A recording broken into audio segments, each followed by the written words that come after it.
madaxweynaha dawladda deegaanka Soomaalida mudane Mustafa Maxamed Umar ayaa dhagax dhigay jaamacadda Islaamiga ah ee Jigjiga taasi oo noqon doonto xarun waxbarasho oo casri ah laguna horumarin doono cilmiga diinta.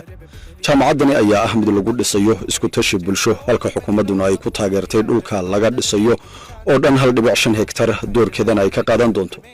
munaasabadda dhagax dhigga waxaa ka qayb galay mas'uuliyiin sare oo ka tirsan xukuumadda deegaanka oo uu ka mid yahay madaxweyne ku-xigeenka deegaanka mudane Ibrahim Usmaan Faarax, culimada deegaanka waxgaradka iyo qaybaha kala duwan ee bulshada magaalada Jigjiga. jaamacadani oo ay ku baxayso lacag dhan 1.4 bilyan oo bir ayaa bixin doonta culumta shariicada waxayna ka kooban tahay 3 kuliyadood oo kala ah kuliyadda shariicada iyo qaanuunka, kuliyadda luqadda carabiga iyo kuliyadda waxbarashada. waxayna noqonaysaa jaamacaddii labaad ee islaami ah ee uu yeesho isbeddelka kadib deegaanku. madaxweynaha dawladda deegaanka Soomaalida mudane Mustafa Maxamed Umar oo munaasabadda dhagax dhigga ah ka hadlay ayaa waxa hadaladiisii ka mid ahaa. hadda dawladda jirta ay aaminsan tahay